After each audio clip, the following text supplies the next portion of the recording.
है आपके अपने YouTube चैनल अतरी एकेडमी पर।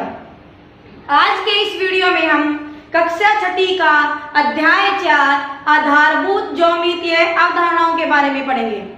और आज के इस वीडियो का विषय है हमारा चतुर्भुज, कि चतुर्भुज क्या होता है सबसे पहले पढ़ेंगे, फिर चतुर्भुज का अभ्यंतर, फिर शीर्ष कोण, इसके बाद हम कहेंगे आसन्न कोण, आसन्न भुजा, शीर्ष कोण, शीर्ष भुजा, और फिर पढ़ेंगे विकर्ण। और इसके बाद हम हल करेंगे प्रश्नावली 4.5। तो आओ मिलकर शुरू करते हैं। सबसे पहले चतुर्भुज।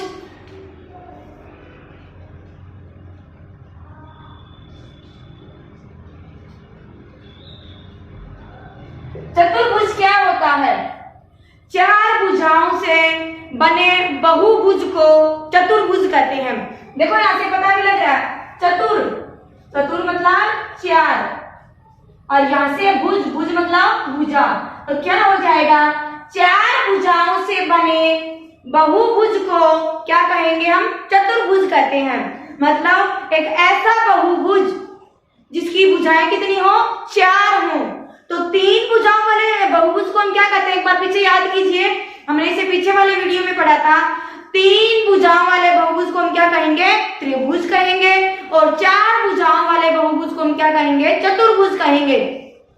इसके बाद पांच भुजाओं वाले बहुभुज को पंचभुज, छह भुजाओं वाले बहुभुज को षटभुज, और ऐसे ही चलते रहते हैं। ठीक है, तो सबसे पहले तो ये है कि चार भुजा मतलब एक बहुभुज जिसमें क्या हो? चार रेखाखंड हो। एक बार हम बना के देखते हैं। हमने बनाया, ये है चार भुजा, ठीक है, चार भुजाओं वाले पे किसको मैंने दे दिया? ए बी सी और डी। क्या आ गई? ए बी सी डी क्या है? कि चतुर्भुज है। चार भुजा है इसके अंदर। जब भुजाएं चार है तो कोण कितने होंगे? मतलब चार भुजा मतलब चार रेखाखंड है। ये इसकी क्या है? भुजा। ये भी क्या हो जाएगी? भुजा। और यहां से ये भी है भुजा, और यहां से हमने ली, और ये भी क्या है? भुजा। चार रेखाखंड है, इनको हम क्या बोलेंगे? भुजा। हम कैसे लिखेंगे? भुजा है ए बी, दूसरी भुजा है बी सी, तीसरी भुजा है सी डी, और चौथी भुजा है डी ए। क्या है चौथी भुजा? D A. एक चीज आपको ये बोलना है कि चतुर्भुज ए बी सी डी है, ठीक है, तो आप क्या लिखोगे? चतुर्भुज ए बी सी डी। अगर मैंने इसको ऐसे लिख दिया, यहाँ पे मैंने लिखा बी और यहाँ पे लिख दिया मैंने सी, और अब मैं ये कहूं कि ये चतुर्भुज है ए बी सी डी, तो वो गलत हो जाएगा। आपको चतुर्भुज का एक शीर्ष उठाना है, एक मतलब एक कोना लेना है, और उससे चारों तरफ घूम के आना है। ऐसे बोलना है ए सी बी डी। आप इस चतुर्भुज को क्या बोलोगे? ए सी बी डी बोलोगे, ठीक है ना? मतलब अगर आप यहाँ से स्टार्ट करते हो, यहाँ से शुरू करते हो, तो क्या बनेगा? बी डी ए सी। चाहे यहाँ से कीजिए डी ए सी बी, ठीक है। आप शुरुआत कहीं भी किसी भी कॉर्नर से, किसी भी कोने से कर सकते हो, लेकिन आप ऐसे कीजिए कि एक बार शुरू करने के बाद बीच में कोई भी कॉर्नर आपका छूटना नहीं चाहिए। आप ऐसे नहीं कर सकते सी डी बी ए, वो क्या होगा? गलत हो जाएगा। इसमें आपको एक कोने से शुरू करना और चारों तरफ घूम के वापिस वहीं पे ऐसे करना है, जैसे ए सी बी और डी। वापिस ए को नहीं बोलना, दो बार भी नहीं बोलना, और एक पूरा मतलब एक तरह से पूरा राउंड लेना है, बीच में कोई भी कोना छोड़ना नहीं है। अब जैसे मैंने ये लिख रखा था ए बी सी डी, तो आप इसको क्या बोलोगे? चतुर्भुज ए बी सी डी। भुजाएं क्या है? A B B C C D और डी ए। अब यहां से इसके बाद जो ये वाला जो भाग है जो चतुर्भुज के अंदर आता है, चतुर्भुज के अंदर वाले भाग को आप क्या बोलोगे? आपने वैसे सरल वक्र में पढ़ा है, त्रिभुज के अंदर वाला भाग, त्रिभुज का अभ्यंतर, त्रिभुज का बाह्य भाग, और त्रिभुज के यहाँ से परिसीमा पर बने जो भी बिंदु है ये पढ़े हैं। त्रिभुज पे भी अभ्यंतर भी पढ़ा है, ये बहिर्भाग भी पढ़ा और परिसीमा भी पढ़ी है। तो इसी तरह से हम चतुर्भुज में भी पढ़ेंगे। चतुर्भुज का अभ्यंतर क्या होगा? चतुर्भुज की जो चारों भुजाएं उसके अंदर अंदर वाला जो क्षेत्र है, जो अंदर वाला भाग है उसको आप क्या बोलोगे, अंदर वाले भाग को अभ्यंतर, बाहर वाले भाग को बहिर्भाग। ठीक है, ये हमने क्या क्या किया है, चतुर्भुज क्या होता है ये पढ़ा है और चतुर्भुज का अभ्यंतर पढ़ा है। इसके बाद है शीर्ष क्या होते हैं, जहां पे दो भुजाएं क्या है एक बिंदु पे काटती हैं, वो क्या होता है शीर्ष। चतुर्भुज हो चाहे त्रिभुज हो, आपके पास सरल वक्र कौन सी भी हो, जहां पे दो रेखाएं एक दूसरे को काटेंगी वो क्या होता है शीर्ष होता है। यहाँ से एक जो रेखा है ये है ए बी और यहाँ से है डी ए और ये यहाँ काटेगी तो ये क्या होगा शीर्ष होगा।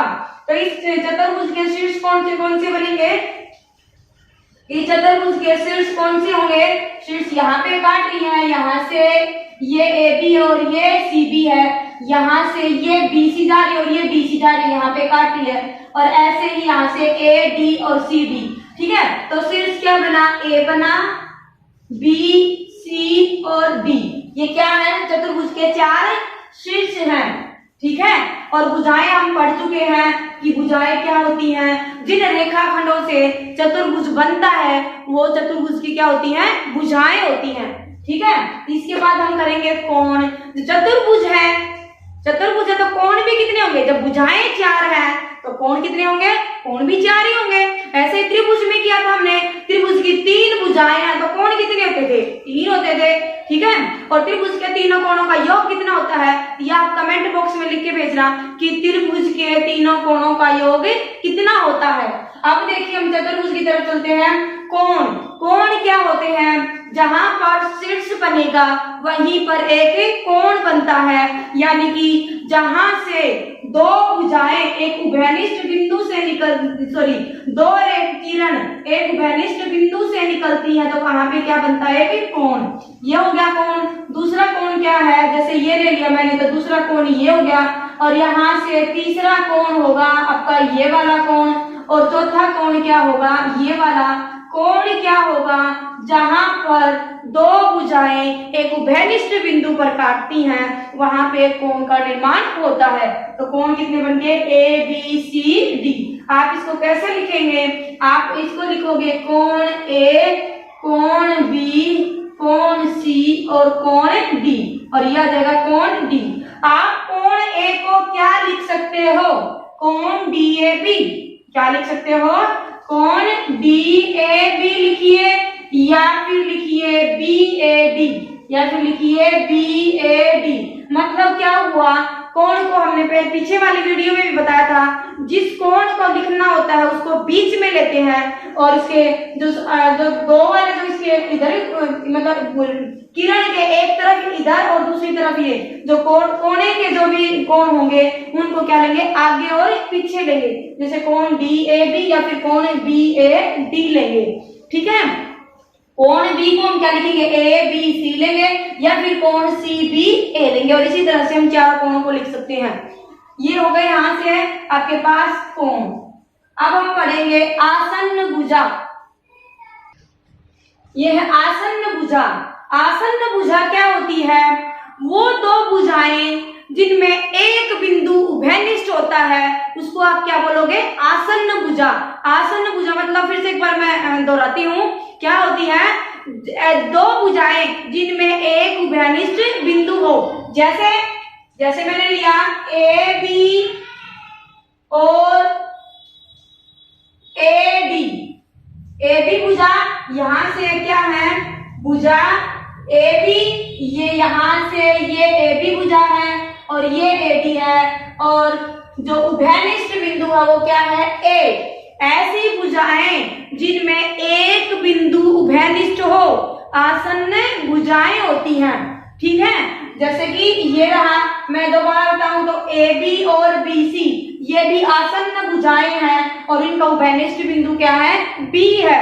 ऐसे ही बी सी और सी डी भी आसन्न भुजाएं हैं और उनका उभयनिष्ठ बिंदु क्या है, सी है। ठीक है, आसन्न भुजाएं होती हैं जिनमें एक बिंदु उभयनिष्ठ होता है। अगला है आपके पास आसन्न कोण। एक ही भुजा के दोनों तरफ बने हुए कोण क्या होते हैं, आसन्न कोण। मतलब उभयनिष्ठ भुजा पर बने हुए कोण आसन्न कोण कहलाते हैं। क्या होता है आसन्न कोण, उभयनिष्ठ भुजा, एक ही भुजा पर दोनों जो दो कोण बनते हैं वो क्या होते हैं? आसन्न कोण। जैसे कि कोण ए है और यहाँ पर कोण क्या है? बी। भुजा क्या है आपके पास? भुजा है ए बी, तो आसन्न कोण क्या होंगे? आसन्न कोण है, कौन सा बनेगा?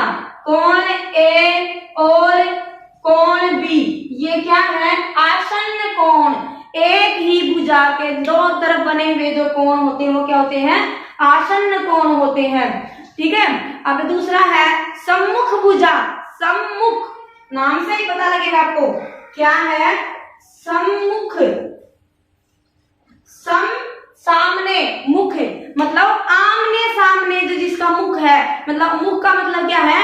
दो भुजाएं जो एक दूसरे की क्या है? आमने सामने हैं, वो क्या होती हैं? सम्मुख भुजा होती हैं। जैसे ये है ए बी, तो ए बी के सामने वाली भुजा क्या है? सी डी है। ऐसे ही बी सी के सामने वाली भुजा क्या है? ए डी है। सामने मतलब जिसके बिल्कुल दूसरी तरफ होती है। ठीक है। तो सम्मुख भुजा क्या होगी? सम्मुख भुजा का जो आपका युग्म बनेगा वो क्या बनेगा? ए बी और सी डी। ये भुजा ए बी होगी, दूसरी होगी सी डी। और ये तो हो गया एक युग्म, ये तो है युग्म एक। और युग्म दूसरा क्या बनेगा? यहां से मैंने बी सी ले ली, तो यह रहेगी भुजा बी सी और ए डी। क्या बनेगी? बी सी और ए डी। और ये क्या है? ये दूसरा युग्म बना। किसका युग्म है ये है सम्मुख भुजा का। किसका युग्म है? सम्मुख भुजा। सम्मुख भुजा के दो युग्म बनेंगे। कौन से बनेंगे? ए बी के साथ सी डी का और बी सी के साथ ए डी का। आसन्न भुजा, आसन्न भुजाओं के कितने युग्म होंगे? 4 युग्म होंगे। सम्मुख भुजाओं के 2 युग्म। आसन्न भुजा ए बी के साथ ए बी का 1 युग्म, ए बी के साथ बी सी का 2 युग्म, बी सी के साथ सी डी का 3 युग्म और सी डी के साथ ए डी का 4 युग्म। आसन्न भुजाओं के कितने युग्म होंगे? 4। और सम्मुख भुजाओं के कितने युग्म होंगे? 2। अच्छा, सम्मुख कोण क्या? जो सामने के कोण है। सामने के मतलब जो एक दूसरे के सामने कोण है। अब कोण ए का आसन्न कोण बताया बी, तो सम्मुख कोण क्या बन रहा है? जिसके सामने है। सामने कौन सा कोण है? सामने कोण क्या है? सी। तो कोण ए का सम्मुख कोण क्या है आपके पास? सी है। इसी तरह से जो कोण बी है, ये कोण बी आ गया, तो कोण बी का सम्मुख कोण क्या बनेगा? कोण डी। ठीक है। तो सम्मुख कोण क्या बने? सम्मुख कोण में हम लिखेंगे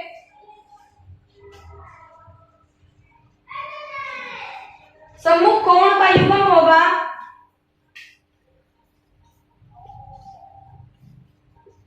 सम्मुख कोण युग्म 1 बनेगा। इसमें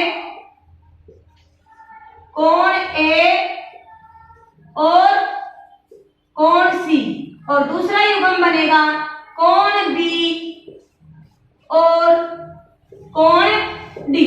बी के साथ बनेगा डी का जोड़ा और कोण ए के साथ बनेगा कोण सी का जोड़ा। ए सी और बी डी ये 2 युग्म हैं किसके? सम्मुख कोणों के। किसके युग्म है ये? सम्मुख कोणों के। अब देखिए, सम्मुख कोणों को मिलाने वाले रेखाखंड क्या कहलाएंगे? सबसे लास्ट का हमारा जो विषय है वो है विकर्ण। विकर्ण क्या होता है? जब सम्मुख कोणों को मिलाने वाली रेखा एक दूसरे के क्या है? यहाँ से सम्मुख कोण क्या है? ए से सी, तो ये ए से सी को मिलाने वाली रेखा और बी से डी को मिलाने वाली रेखा क्या होती है? जो इसके अभ्यंतर से निकलती है। चतुर्भुज के अंदर की तरफ सहकोण है, जो सम्मुख कोण है, उनको मिलाने वाले रेखाखंड क्या कहलाते हैं? विकर्ण कहलाते हैं। क्या होंगे? विकर्ण। विकर्ण होंगे आपके पास। विकर्ण बनेगा, पहला विकर्ण होगा ए सी और दूसरा विकर्ण होगा बी डी। ठीक है। विकर्ण कितने होते हैं? 2। विकर्ण कितने होते हैं? 2। चलो एक बार थोड़ा सा फिर से मैं दोहराती हूँ। 4 जो रेखाखंडों से बने वाले बहुभुज है उसको हम बोलते हैं चतुर्भुज। चतुर्भुज में 4 भुजाएं होती हैं और 4 कोण होते हैं। ठीक है। इसके बाद आती है हमारे पास कोण भी 4 है, भुजाएं भी 4 है। आसन्न भुजाओं के कितने जोड़े, कितनी होती है आसन्न भुजाएं? चार चार जोड़े बनते हैं आसन्न भुजाओं के। और आसन्न कोण है, आसन्न कोण कितने बनेंगे? एक आसन्न कोण AB बनेगा, दूसरा BC बनेगा, तीसरा CD बनेगा और चौथा DA बनेगा। तो चार जोड़े बनेंगे आपके पास आसन्न कोणों के, चार जोड़े बनेंगे आसन्न भुजाओं के। फिर आते हैं सम्मुख भुजा। सम्मुख भुजाएं भी तो क्या होती हैं? दो जोड़े बनते हैं आमने सामने की भुजा AB और CD, यहाँ से BC और AD। दो जोड़े बनेंगे किसके? सम्मुख भुजा के, और दो ही जोड़े बनेंगे सम्मुख कोण के। और विकर्ण कितने होते हैं? दो होते हैं चतुर्भुज में, विकर्ण AC और विकर्ण BD। अब तक हमने ये पढ़ा है। अब हम शुरू करते हैं प्रश्नावली 4.5।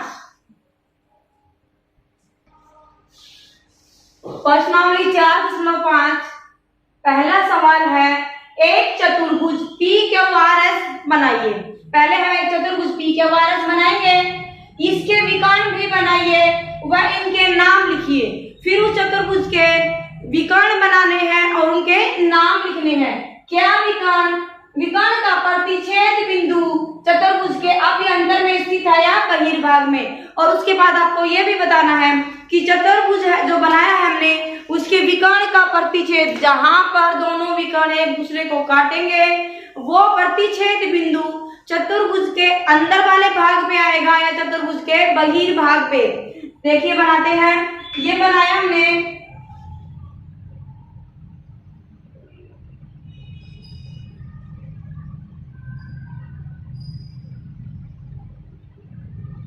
PQR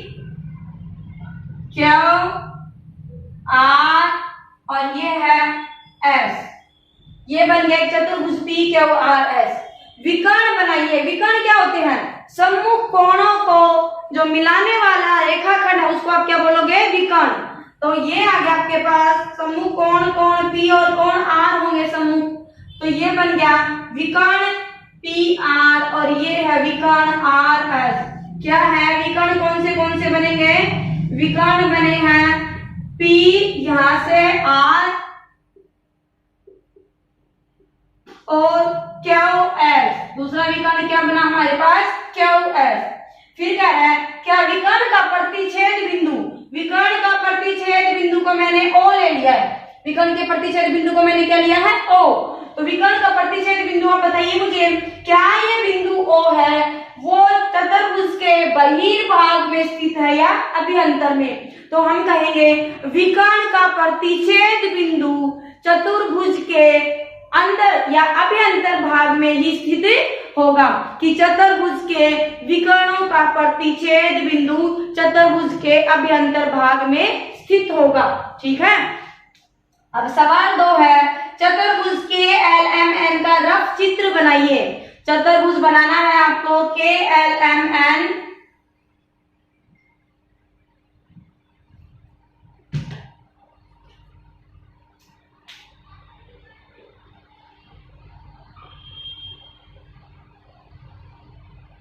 ये लिया मैंने K, L, M और N।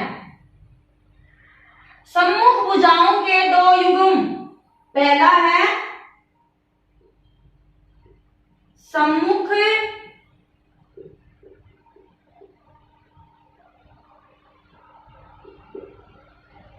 भुजाओं के दो युग्म। कौन से बनेंगे? सम्मुख भुजा मतलब आमने सामने की भुजाएं। ये है KL और दूसरी सम्मुख भुजा क्या बनेगी? KL के साथ MN। आप इसको MN कहिए या NM कहिए, आप कौन से भी बोल सकते हैं, दोनों ठीक है। ठीक है। ये बनेगी KL और MN पहला जोड़ा, और दूसरा युग्म बनेगा आपके पास LM और KN। ये दो युग्म है किसके? सम्मुख भुजाओं के। किसके युग्म है ये? सम्मुख भुजाओं के। इसके बाद अगला है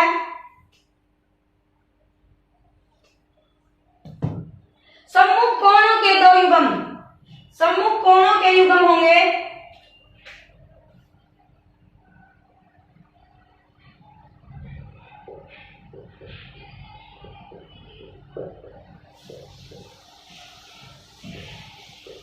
सम्मुख कोण, सामने आमने सामने के कोण क्या है, के का सम्मुख कोण क्या होगा, कोण एम। कोण के और कोण एम पहला युग्म है, और दूसरा युग्म क्या होगा, कोण एल और कोण एल के सामने वाला कोण कौन सा है, कोण एन। ये है दो युग्म सम्मुखी कोणों के। इसके बाद हमने पढ़ा है, किया है सम्मुख भुजाओं के दो युग्म बता दिए और सम्मुख कोणों के दो युग्म। आसन्न भुजा, आसन्न भुजाओं के दो युग्म बताने हैं और इसके बाद आसन्न कोणों के दो युग्म बताने हैं। अब देखिए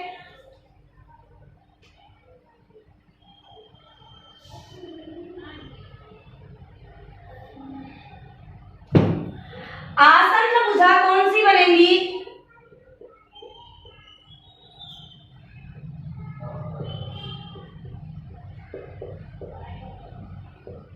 दो युग्म।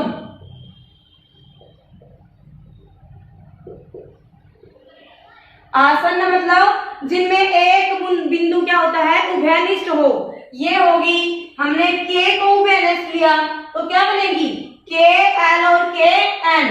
ये आ गई के एल और के एन, और भुजा है यहां से, ये रेखाखंड से बनी है तो हम रेखाखंड का लगा देंगे यहां से। दूसरा क्या बनेगा युग्म, आप दूसरा ये ले लीजिए, एल एम और एम एन, एल एम और एम एन, ठीक है। दूसरा क्या बना, एल एम और एम एन। दो जोड़े और भी बन सकते हैं, एम एन और एन के। दूसरा क्या, और क्या बन सकता है, तीसरा एम एन और एन के। और चौथा जोड़ा बन सकता है एन के और के एल, एन के और के एल। इस तरह से आसन्न भुजाओं के कितने युग्म होते हैं, 4 युग्म। इसके बाद पूछा है आसन्न कोण, आसन्न कोणों के युग्म देखिए।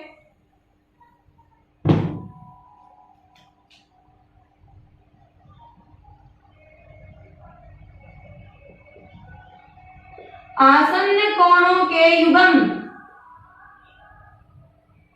पहला युग्म क्या होगा, एक ही भुजा पर बने दो कोण होते हैं। एक उभयनिष्ठ भुजा कहिए आप, एक उभयनिष्ठ भुजा पर बने दोनों कोण क्या होते हैं, आसन्न कोण।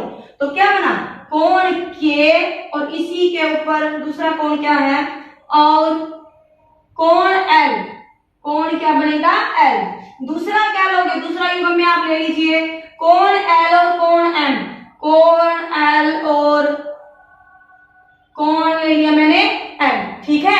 ये हो गए आपके पास प्रश्नावली 4.5 के 2 सवाल, ठीक है। इसके बाद हम नेक्स्ट वीडियो में अगली प्रश्नावली 4.6 लेकर आएंगे।